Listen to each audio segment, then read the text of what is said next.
यहाँ एक छोटे से गांव और चुड़ैल की कहानी है।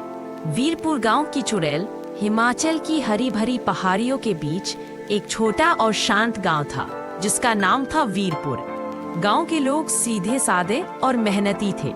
गांव के किनारे पर एक घना जंगल था, जिसके बारे में गांव में कई पुरानी कहानियां प्रचलित थी। कहा जाता था कि उस जंगल में एक चुड़ैल रहती थी। उसका नाम बिजनी था। बिजनी बहुत ही भयानक थी।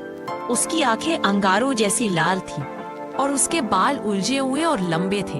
वह रात के समय गांव के आसपास घूमती थी और जो कोई भी इसे अकेला मिलता उसे उठा ले जाती थी। बिजनी के डर से सूरज डूबते ही वीरपुर की गलियों में सन्नाटा छा जाता था।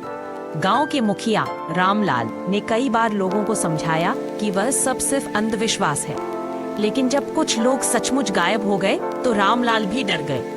एक रात गांव का एक जवान लड़का विकास, जो बहुत बहादुर माना जाता था, गलती से रात को जंगल के पास से गुजर रहा था। उसे लगा कि कोई उसका पीछा कर रहा है। उसने पीछे मुड़कर देखा तो बिजनी एक भयानक हंसी के साथ उसकी तरफ बढ़ रही थी। विकास डर के मारे कांप गया, लेकिन उसने हिम्मत नहीं हारी। उसे याद आया कि उसकी दादी ने एक बार कहा था कि चुड़ैलें किसी भी पवित्र चीज से दूर भागती हैं।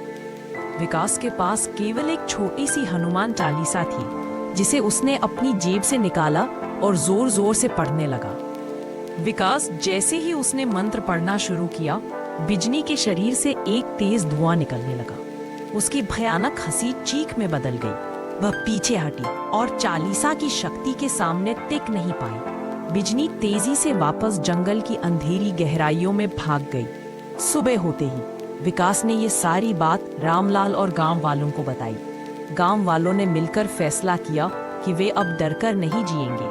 उन्होंने विकास से चालीसा ले ली और गांव के सभी घरों में पवित्र मंत्रों और धूप का सहारा लिया। बिजनी ने कई रातों तक गांव में वापस आने की हिम्मत की, लेकिन हर बार मंत्रों और लोगों की एकजुटता के कारण उसे भागना पड़ा। धीरे धीरे बिजनी उस जगह को छोड़कर कहीं और चली गई। वीरपुर गांव में फिर से खुशियां लौट आईं। अब रात को गलियों में सन्नाटा नहीं, बल्कि बच्चों की कहानियों की आवाजें गूंजती थी। गांव वालों ने यह जान लिया था कि सबसे बड़ा जादू किसी डर से लड़ना और एकजुट रहना होता है। सीख, एकता और साहस सबसे बड़े डर को भी हरा सकते हैं। 2 पॉइंट